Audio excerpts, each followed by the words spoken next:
Hi, Maddie. Okay, so few things. Overall, it's working really nicely. The structure of it is good. Um, the issue is going to come into play when the logo needs to be smaller, which a lot of logos have to really function very tiny nowadays. So imagine social media and even letterhead, it's going to have to be quite small. And that's not considering the fact that you also are going to still need, so this is going to be your mark or your icon. And then at times you're going to need your descriptive text that tells us what kind of business it is. And then the name of it. Now, sometimes the name and the kind of business is intertwined, but sometimes it's separate. So, the where so you'll have those things, and maybe it could go. I see a spot here, like right under, that could work for placing that additional text. You could always go on the side or under, but this feels like a good spot. Okay, so you can try that stuff out. And in your brand guide, then you'll have, multiple versions of your logo. So I'm going to shrink it down. Right now on my screen, this is about 2 inches and everything is seen really nicely, no issues. The situation comes into play when making it smaller. So right now, it's not even social media size on my screen. Um, that probably is. And you barely get a sense of the yellow and the red. You cannot see the red, the little tiny skinny lines at all. So that basically means you're going to have to fatten it up, the little lines considerably. Uh, there's also the possibility of having multiple versions where at one size, like you can say in your brand guide, for this size and under or this size and over, you must use this variation. And you could gradually shift the thicknesses as you go, but that's a bit tricky for folks to remember which one they're supposed to use. Um, so you're probably going to have to thicken up your lines a lot. Right now they're at 2 points.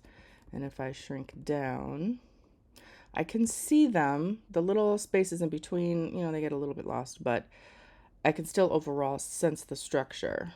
And then as you get smaller, they kind of all meld together and it is a little harder to spot what's happening. And so, in the end, what you might need to do is separate each of these sections, which you did so nicely, but you might have to separate the sections so that there's more white space to accommodate for the fact that your red lines are going to have to be thicker. Because the thicker we get, the more they're going to basically obliterate the white spaces. So there are some things to think about. Let me know if you have any questions as you pursue the possibilities. Hi, Grace. All right, I'm looking at your logos. So I see you have two different variations. And they have a very different feeling, one from another, but I think that there could be a way, if you're contemplating both, I think you could combine them in a way where basically your outlines could go superimposed on top of this version. And at times, basically they'd have to be white, I think, in order for you to really sense what's happening. Maybe on the edge, that one could be blue on blue, but the rest of them, yeah, depends on what you're doing, but it's likely they're going to have to switch over to white at times. Okay, so that's something to consider. This font here and the way that it looks, um, I think that the outline feels maybe a little bit rough. Now, we can look at the stroke possibilities under stroke, or you can bring it up in the window here. But sometimes just by changing how the corners act, it can lessen the severity of some of the pointiness. So I would try walking through some of these possibilities. It does seem less either with the round join or the bevel join. When I switch it back to corner, it gets a little bit spikier in just a couple spots. Um, And then another aspect to consider is right now your stroke is set to be on both the inside and outside. That's just the default of a stroke. So you can push it to the outside and then it won't eat up as much of your letter form of the white part. So that's something to look at also. For me, I think because of the roughness of the text, it's a little bit at odds with the very clean way that the rest of it is behaving. So I would suggest probably a much simpler font, one that is not going to have a lot of that texture. Let me paste it out here and make it bigger just so we can really see how it's behaving, so that if it were a sign, what does that do? It gives, for me, it's giving the wrong feeling. It's feeling like a little bit spiky, a little bit older. It doesn't feel like a nice, fresh home. So I would suggest a font that it could be the same font but less rough. That's possible. Or just a cleaner font in general. Another possibility would be that it go all caps, because sometimes that's easier. For this, what you'll end up having to do, if you like the text here, there'll be times where that doesn't quite work, because as the logo gets smaller and smaller, which at times, of course, it's going to have to be very tiny for social media. You'll have to pull that text out, which is fine, but sometimes you're going to need a variation where it's a lot larger. And maybe then the text has to go to the side. Maybe it has to, basically spread underneath. So you could technically put it on the curve, so it's basically, sitting underneath it. But that might look a little, it doesn't always work with ellipses, especially vertical ones. So you'll have to test it out and see how you feel about it. Okay, now, the other part are quite small situation that I'd like you to reconsider, and that is just the thickness of your stroke lines. So again, like when your logo is larger on my screen, it's 2 inches wide about, but the moment I have to get smaller, what's going to happen is, because of the values of the green and this blue, they're very similar. They're going to start to deteriorate a little bit, like how you can sense the differences between them. And also the line work in the windows and that dot on the door are going to start to bleed into each other. So as it gets littler, it gets harder and harder to spot the door. And then you basically can't see the window bars whatsoever as it gets little. So I would say thicken these up quite a bit. And then again, you have to decide about the door. One thing you could do to maybe help the door would be to add a stroke of dark blue. You could even do it on the house top as well. Basically just, you wouldn't see it on the sides. That's fine because it would meld into it. But at least you'd be able to catch the difference a little bit stronger. And then these could go either white or green. I think if you want your logo to be white in there, though, you do need the window crossbars to be white. But you definitely have to thicken them up. And then I'm trying to make sure I tell this for everybody because it's in the directions, but sometimes it gets forgotten, is that when you are satisfied with the logo that you've built at your specific scale, you have to make a copy of it and keep an editable version somewhere safe. But at this point now, you would want to, anything that has a stroke on it needs to get expanded, either expand or expand appearance. Right now I've got a bunch of stuff chosen, so it's going this route. And that way, basically they're uneditable, but as you shrink or enlarge, your strokes will be stable because basically they become shapes. You probably noticed on here that the blue basically disappeared because I made it a lot larger. And so the contrast between the size of the text and the size of the stroke, doesn't matter that the strokes technically stayed the same stroke size, its proportion to the white is way different. You'd have to constantly increase the stroke in accordance with this, and that's just annoying. So you'd want to expand it so that it becomes attached and not a separate unit that relies on a number. Okay, so those are the things I can think of to help. Let me know if you have any questions as you move to the brand guide. Hi, Connor. Okay, so these are looking really nice. You've got a lot of different variations here. The color choices are good. I think the only thing for the colors I would say is right now you have two pairs, I would say. These two pair with very little difference, and these two pair with a bigger jump. I think that this one needs to be, you might need to do something where this is actually the start and then the one in between is a little bit more green, possibly. Yeah. I'm not sure. I know you probably don't want to introduce another hue, so I'm trying to figure out a way that could still do that. Now, maybe this blue gets a little bit more white, but this just will need a little bit, I don't know, it feels like it just needs, yeah. Basically, if one is causing a pair, this is pair and this is pair, rather than a triptych or a triple, then yeah, something just needs to be done so that they all feel like they go together.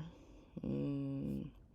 So, I mean, I would say that this green, obviously you could mess with that too, but I think it lies in this right here, and possibly this one.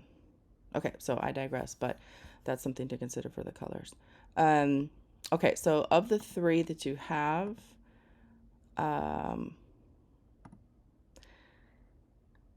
I think it might depend on personality. You know, like what are you trying to get across? These ones certainly feel, mm, obviously they feel more solid because you have that sense of weight.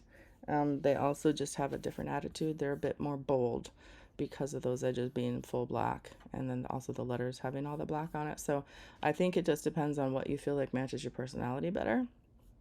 If I had to choose between these two, I would probably say this one, just because um, I think that, I mean, overall, the boldness is fine on this one. The issue can come into play for logos when there's an angle, because if you still have to have some sort of, you're going to have to say what you do, like what specific service you're offering. Um, it'll get, it gets a little tricky when it's an angle, let's just put it that way. So this one would make everything easier. You just put whatever the business type is under here, um, and then boom, you're done.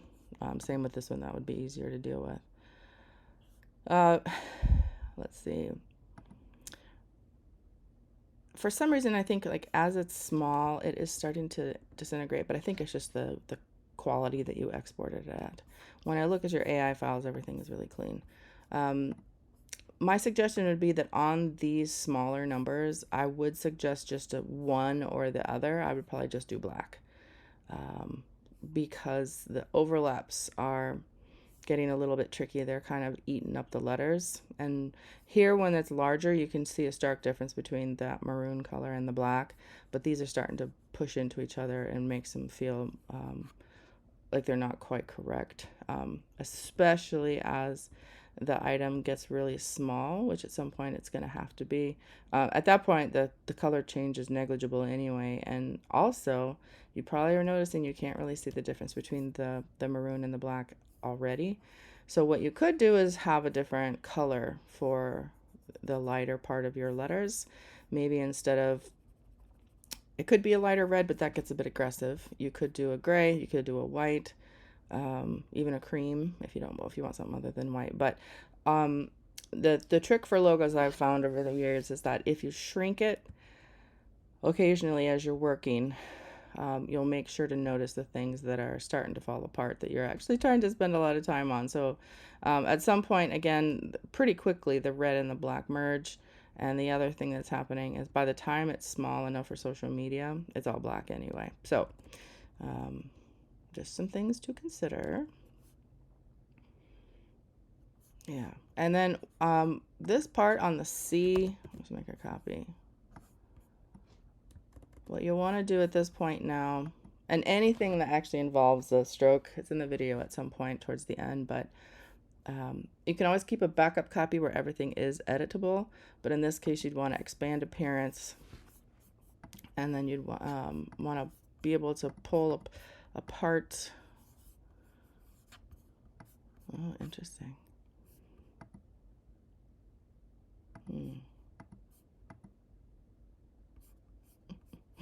Okay, ungroup it. Let's see if we can pull it apart. Wow.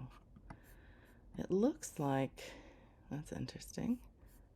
I've never had this happen before. So,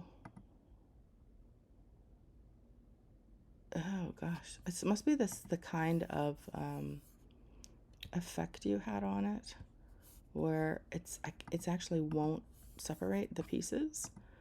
it looks like. And so what we might have to do is actually do an image trace on it of 3 colors so we can get that white.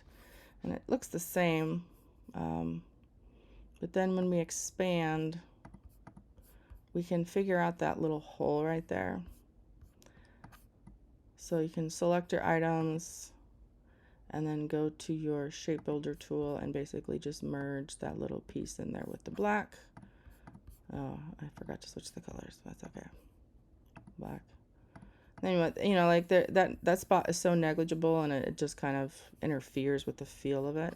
And then again, what you could do is I'm suggesting a lighter. You can kind of feel it out. Obviously, if you go too light, you're getting into the pink, but you can certainly you'll be able to see it longer. If I shrink this window down just so we can see the difference.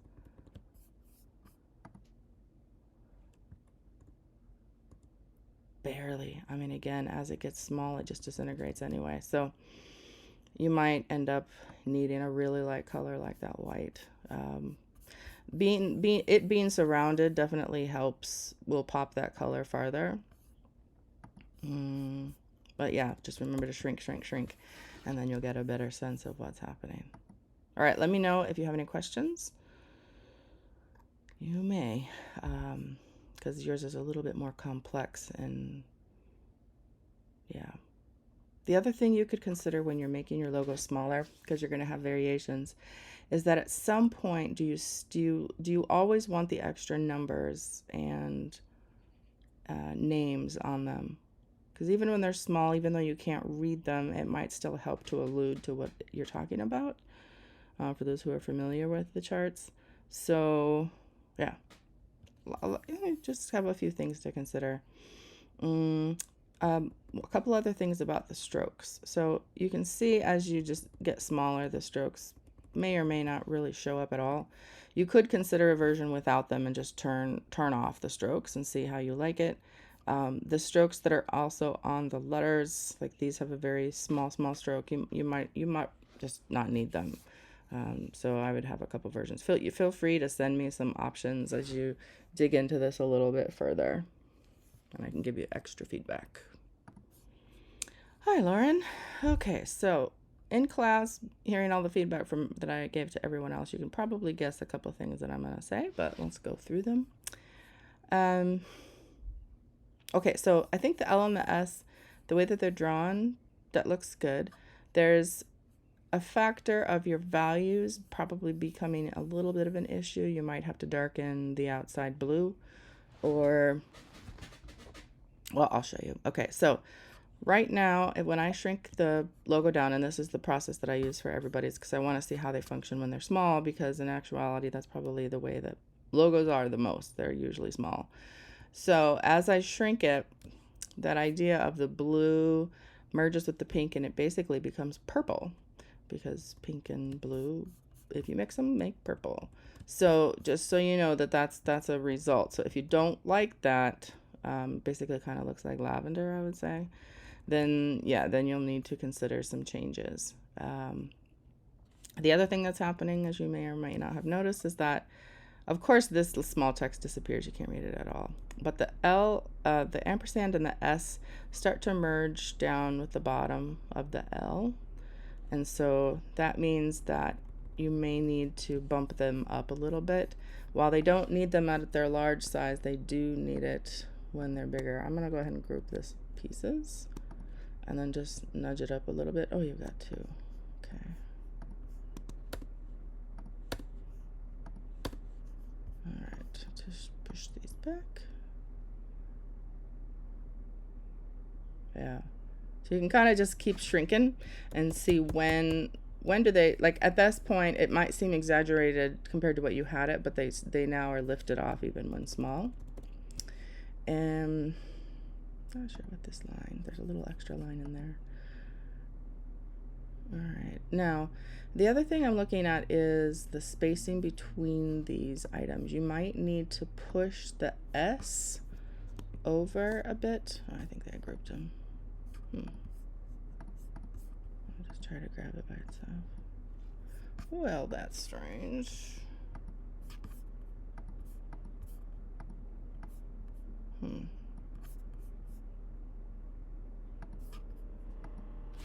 Okay, must have grouped it a while back when I tried to just do the ampersands by itself. It must have grabbed that bottom bar. Okay.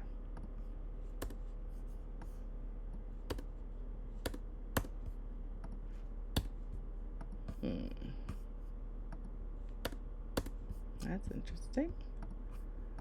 Something doesn't want to be erased. There we go. Okay, so sorry, I have to restart this a little bit.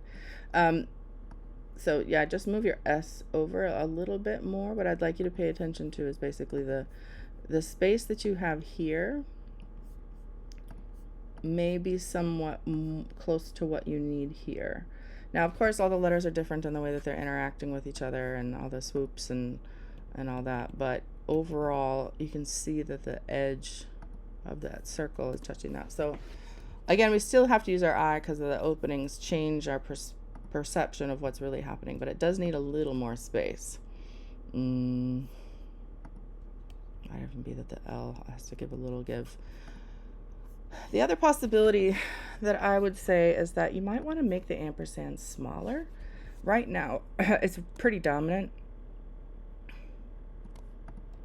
And I don't know if you would like the option of just the and S. Well, it's something to consider, right? You might in the end not need quite as long of an L if you're gonna do it that way, and then I guess you could try the ampersand even smaller, and then, you know, like centered vertically. There's some possibilities there.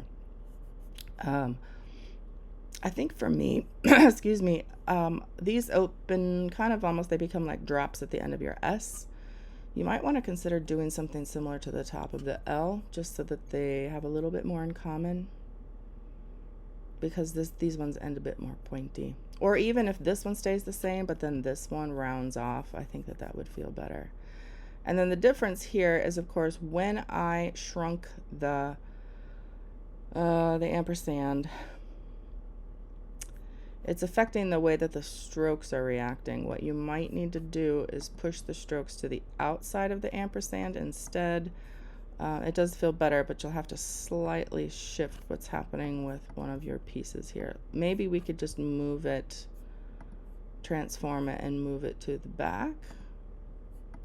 Yeah, that fixes it. So, as you can see, a few things to consider. And again, in the end, what you might want to do is just have a darker value of blue so it shows up longer. It still kind of does the purple thing, but it does it a little differently. You still can see the outline. It's just that it still is merging to create like a lavender.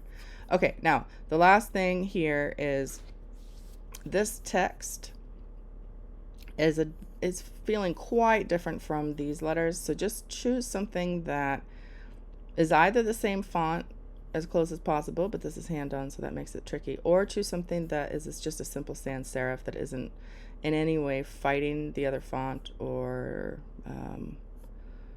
so something like Myriad Pro, Neramit. I'm not sure what kind of ones you have on your screen, but just something that's, well, even that's got a little bit of personality still. It's better. It has a little less, but it still has some personality. So you can decide which specific font, but keep this one simpler, and then let all the, like all the fancy stuff and the curves and all that go to the main letters. So what I would suggest is, again, you have to decide when and how do you want this line present. Right now, the size of the logo that it's on my screen is probably like 2.5 inches, and I can read this text okay, but the moment it starts to get smaller, it's harder and harder. I can still just read it.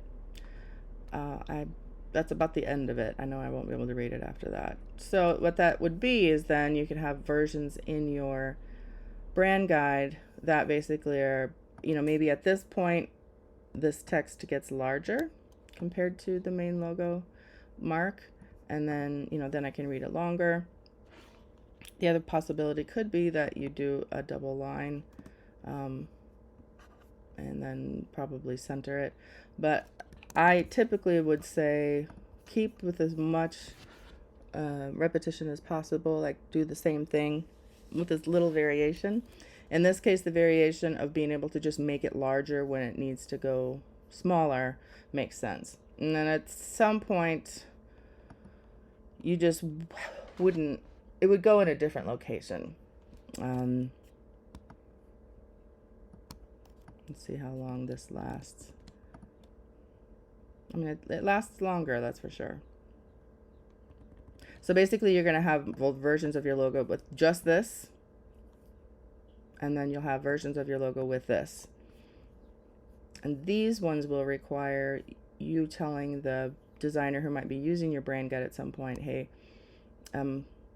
this size, if it's under this size, then you got to use this version. If it's this size and over, or this size and under, then you use this version. So basically, you just have to set up those rules, and then it'll be okay. The other thing I would suggest is, because you're using really light values, even this one could either be, especially if you go with a darker blue, then you could do that blue. But otherwise, what I would suggest is shifting to a value that is closer to what those are. And so if you want an achromatic color like you have black, you'd probably have to go with gray. And then it's just not quite as, well, it goes better with the rest of them because it's not quite as harsh. The reality, though, is that anything against pure white will tend to look a little bit close to black. So you might have to go a lot lighter than you're thinking you would, just so that it really looks gray. The other possibility is, you would just have your font be a little bit thicker, and then the color lasts longer. So a semi-bold, you can really see the gray this time. Yeah, there's something nice though about repetition. So if you have it on regular, maybe you do it like a medium, depends on the font, of course. When you can see that stroke, you kind of want to have, again, repetition is a really good thing to follow whenever possible. So the repetition of the thickness of the line, which is matching the thickness of your stroke, the regular, let me rephrase that. The size of the stroke, the thickness of it, if it can be the same or very similar to your actual font size thickness, then that's ideal. All right, throwing a lot at you. If you have any questions, feel free to send me new variations or to send the questions my way, or I will see you in class on Monday. Hi, Elliot. All right, looking at your 3 variations here. So basically, to me, this is one set, and then this is a different one, just because the font is different and it has a star.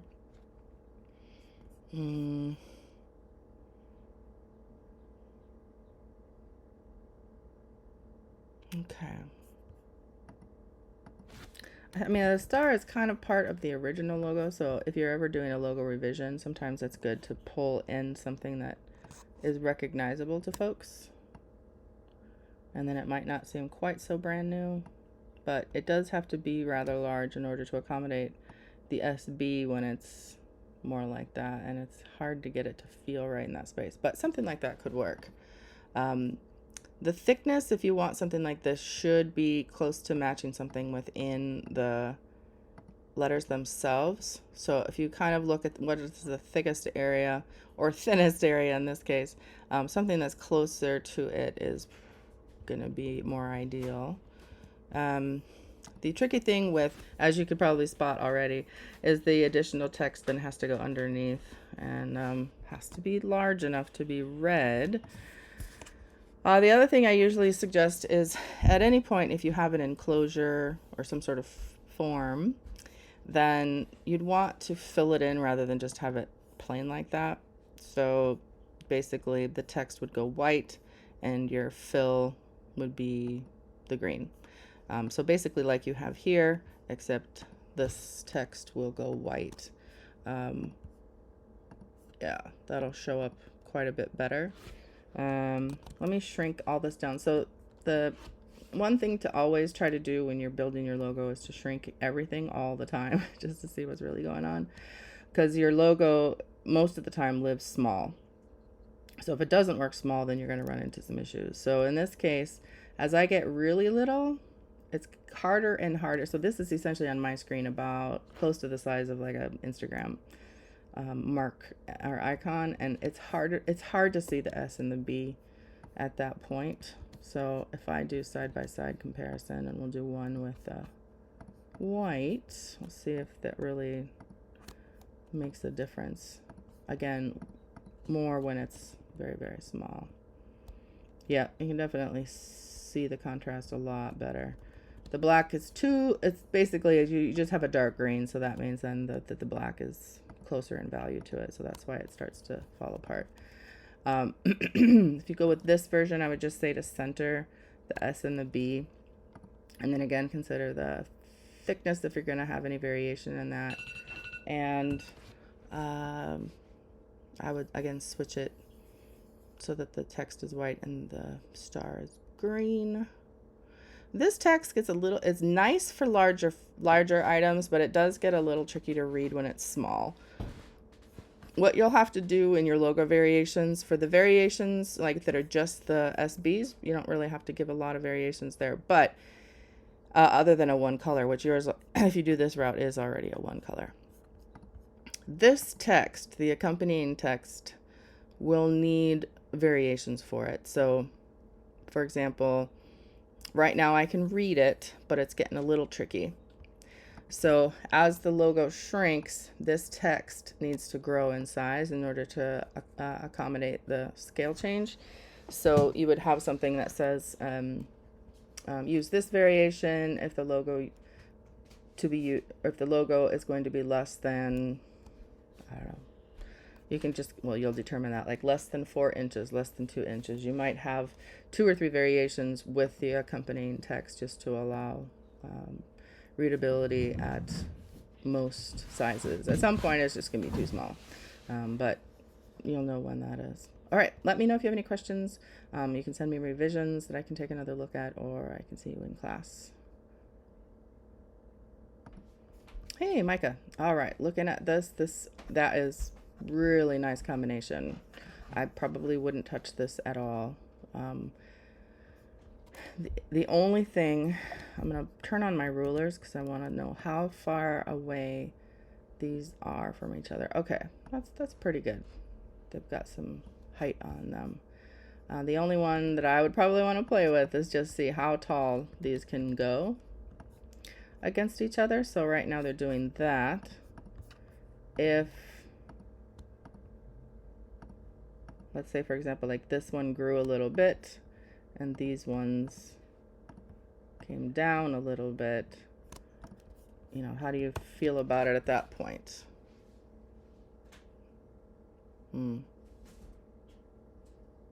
I kind of like that. I really notice that they're different. This one almost reads like it's just slightly too close. Like it feels like it's very close. Yeah. So maybe I overdid it, but perhaps just a couple nudges higher and then a couple nudges lower, or to even it out so they really do slice at the same spot, which would be probably smack dab in the middle of where they currently are. You could just make sure that they are tucking into that particular this new line. So yeah, idea wise, I wouldn't touch it. Just play around a little bit with the heights and see how you feel. And then one thing I would recommend is a different font for this, because the font you're using here is basically based in a very kind of modern, simple format, and then this one is harkening back to more like an older era, more academic, that kind of thing. So I would go with this, probably one of the simplest sans serifs that you can find. I just noticed something in your logo. I don't think I did it, but this is a little different. Like, so this opening here, like it goes straight. Is that intentional? I think if it is intentional, do it to both of them, the top and the bottom. If it's not intentional, well then, you know, you can fix that to match the other one. Okay, so we do need a line with your name, and again, switch that to, I would suggest a very, very simple. That's not right. You'll know it when you see it. That's not quite it, but you know, maybe it's getting closer. Anyway, you'll find one that works well. They just need to feel like the same language and the same time period. So we know your name at this point, but we still don't know what kind of services you offer because this could be for basically anything.